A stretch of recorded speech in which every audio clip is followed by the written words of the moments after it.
So, welcome to these opening remarks.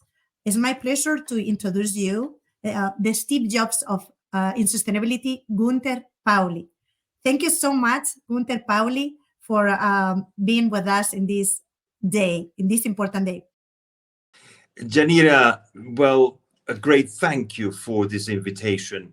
I mean, it's an incredible pleasure and a privilege to be invited to give some opening remarks to this Women Entrepreneurship Forum held in Washington, D.C. I mean, I do not know how you pulled it off, but to bring 1,000 women together who are entrepreneurs, committed to sustainability.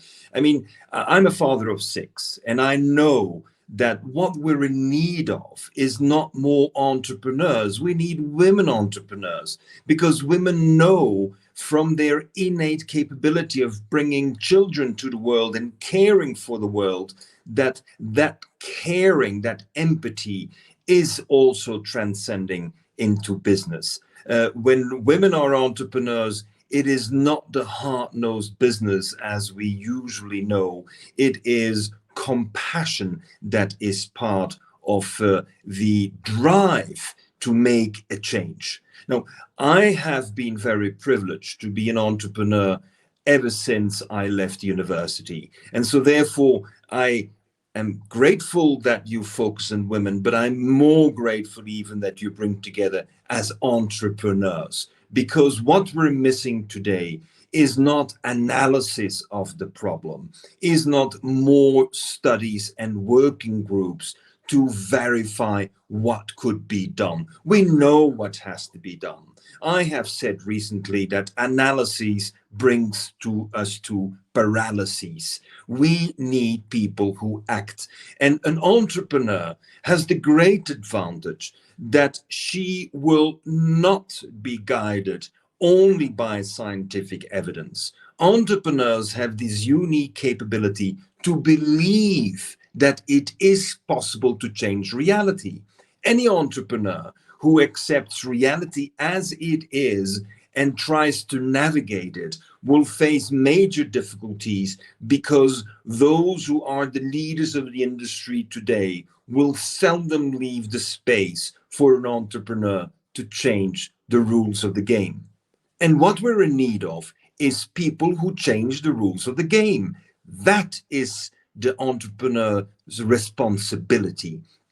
This is a responsibility which no one is giving to the entrepreneurs. This is a responsibility that the entrepreneurs take upon themselves, because they are passionate and compassionate about bringing a better world within reach of everyone.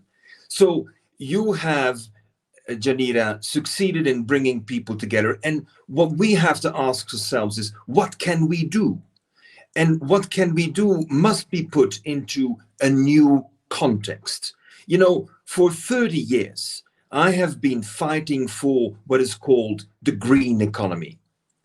I was at so many conferences, including at Georgetown University and at the World Bank, and we all wanted to have the green economy. But what is the problem of the green economy? That whatever is good for you and whatever is good for the environment is expensive.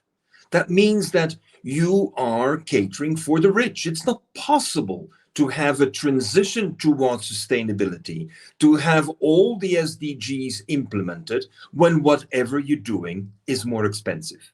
So that is why I felt the need in the early 2000s to reflect on what could we change. And it was clear to me that as long as we are forced to compete on the world market by being the cheapest, no entrepreneur, no social enterprise, no culturally driven initiative, nothing could ever compete with this simple logic of be the cheapest.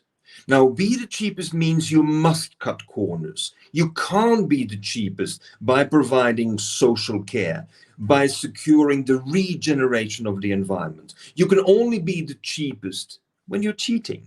I mean, this is a hard reality, by not paying any taxes.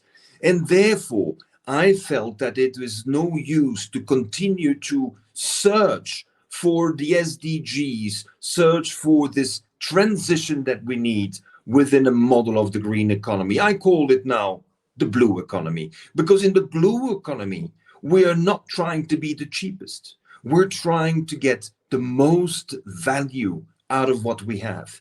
And this is how entrepreneurs think. Entrepreneurs don't try to have a global supply chain that brings us the raw materials at the lowest cost. We have a mindset as entrepreneurs to generate value. And the more value we generate, the more we can share. The interesting thing is that as we have worked in Colombia for so many years, and in Africa and in Asia, when we focus on a simple example like the cup of coffee, when you drink a cup of coffee, very few people realize that it's only 0.2% that actually gets ingested. 99.8% is wasted. Now, today we have more than 6,000 farms around the world where coffee waste is transformed into a fungus, an edible mushroom. And the waste of the edible mushroom is a great feed for a chicken, and the chicken will lay an egg. Ladies and gentlemen, in my book, The Blue Economy, a report to the Club of Rome in 2009, we outlined more than 100 examples how it is possible to have and your cup of coffee, and a mushroom, and a chicken, and an egg.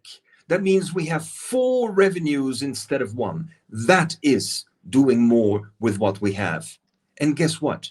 This is what many women are doing. This is what many mothers are doing on a day-to-day basis to ensure that their family and their children have a future.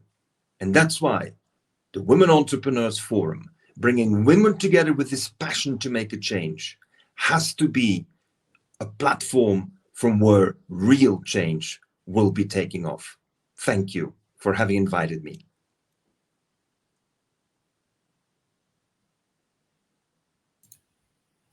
Thank you so much. There are no words to complete this introduction better than what you already said. So it's our pleasure to have you, and not only here, but also to know and to learn more about the kind of work that you do in the field. Thank you so much, Gunter. Muchas gracias, Yanire. Hasta la próxima.